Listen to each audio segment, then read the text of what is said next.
Hi there, and welcome to my new life, Chapter 1. This is Video 1. I'm so excited you could join me today. It's been a really, really long, nasty winter here in New York, and I'm happy to be almost finished with the cold, and the colds, and flu, and everything else, and maybe we can bring on the spring. A little bit about me, but not too much. We'll go more into that on the live webinar at the end. I am certified in positive psychology. I've studied extensively, and I would love to be able to bring some of that to you. This is brand new training, and much of it in part thanks to you, the people that have emailed me and posted on Facebook, and people I've gotten to know personally have really shared with me the things that they're willing or they're ready to get out of this course. The first thing I want you to do is set your intent for the course. So please close your eyes and think about the main thing, the one main thing that you're really looking to achieve. And that'll be the thing that you look for in the course. The brain works in very mysterious ways, and you will sort of seek out that information that works for you best. The fact that you're here is no small feat. Part of you, at least a little bit of a part of you, really knows that you're just sick and tired of letting other people's opinions and actions and bullying behavior take you down any longer, and you're really ready to make a change. It's that child that's still inside of you is still there, and I'm so happy that there is part of you that hasn't forgotten about him or her, and is really ready to be who you want to be and to be who you were meant to be in this world. So this is your sign. If you were looking for one, this is your sign, and we're going to really make some positive changes here. There are two types of people. People like me and you who internalize, who listen to what other people say and think and do, and we internalize that and we beat ourselves up with it. We take it out on ourselves. We wouldn't think about taking it out on anybody else. It becomes all about self-sabotage. And there's the second group of people, which are the ones that really don't think so much, and they don't internalize, and they have their background too, and they have their past, and they have their share of crap from their childhood, but they do take it out on other people. The people that, like you and I, that internalize, that take it out on ourselves, are thinkers. We ponder, we think. Every single picture that my parents have of me at even 2 years old, 2, 3, 4, 5 years old, I always look very deep in thought, and that really has kind of carried with me through the years. But sometimes we can think a little too much, and the good thing is that you don't take it out on others. The bad thing is you are taking it out on yourself. And so we are going to learn how to not let those half-assed opinions and those assumptions affect us anymore.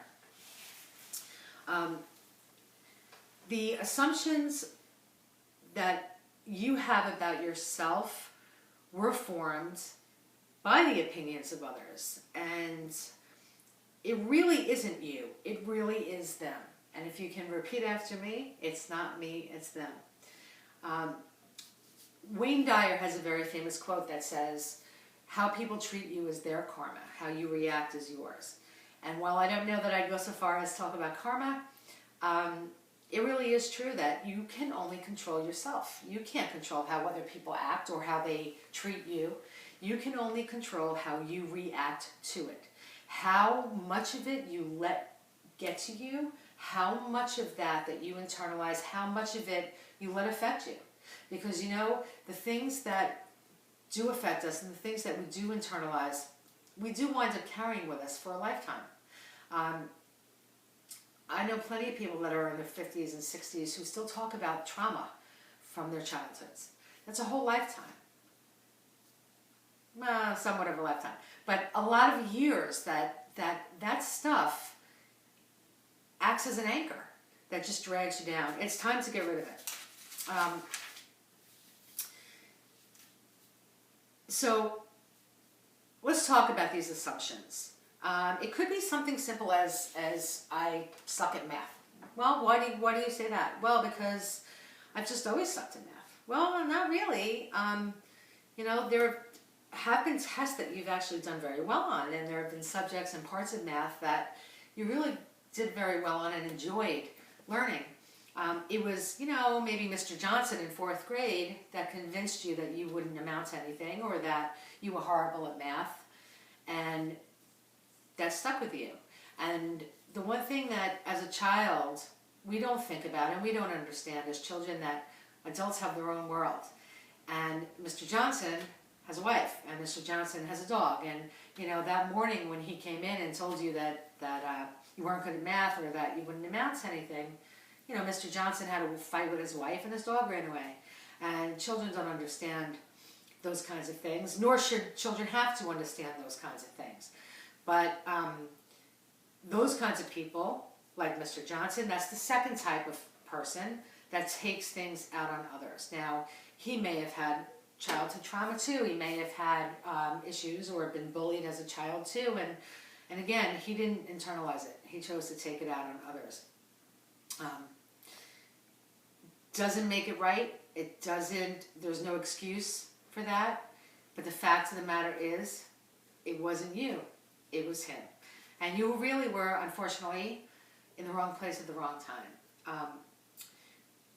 I've spoken to quite a few people who feel that they don't have a voice, that their voice isn't heard, and people dismiss what they have to say, that they're invisible.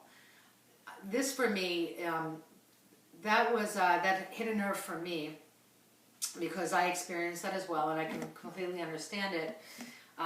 Growing up in a house full of, you know, boys and, you know, girls' opinions didn't count, and kind of being stifled. But then I remember in school, you know how young girls are, maybe 3rd, 4th, 5th grade, singing in the courtyard, and girls belted out, and we made up dances. And I remember hearing someone behind me say, "Oh God, she's not even that good." Now, I never sang again, at least in public. In the shower was one thing. I don't even know if that person was talking about me. I don't even know who it was. To this day, I don't know who it was. Not even the point. The point was that I internalized that. And I said, "Oh God, I can't sing. And that's it. Never sing again." And that for me really took away my voice. My brothers took care of it anyway a couple years later when they broke my nose, roughhousing in the bedroom, but playing shark, you know, jumping from one bed to the next. But I really felt very stifled. And funny thing is, people talk about chakras. When you feel like you don't have a voice, the pain that you feel when you think about it, you feel right here. You know that feeling of a frog in your throat kind of thing, where all of a sudden you feel kind of, you can't talk? That's a chakra right there, and that's where you feel that kind of pain. I want you to also think about that when you think about the homework assignment I'm going to give you, is where you feel that uncomfortable feeling or that pain when you think about your own assumptions about yourself. All right, so homework assignment.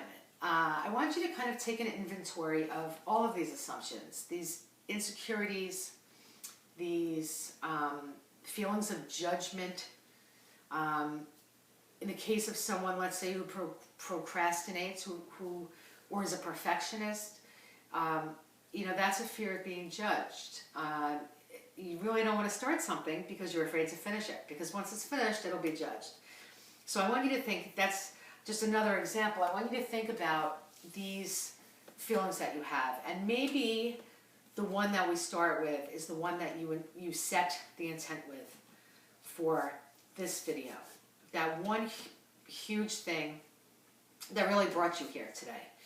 Write that down, and then on the other side of the paper, maybe a separate column, I want you to really think about where that feeling came from, where that insecurity came from, where that feeling or lack of self-worth kind of feeling came from. Just like with me lacking voice, I can tell you it was in the courtyard that day. think about where that feeling came from. It may take a little bit of work, it may take a little bit of time. Once we can see on paper where this came from, we'll be able to figure out how to get rid of it. So that's the homework assignment for video 1. Video 2, we're really going to take those feelings and challenge them, really put them to the test. And that's the only way that we can overcome them. I will see you next time. Thank you so much for joining me.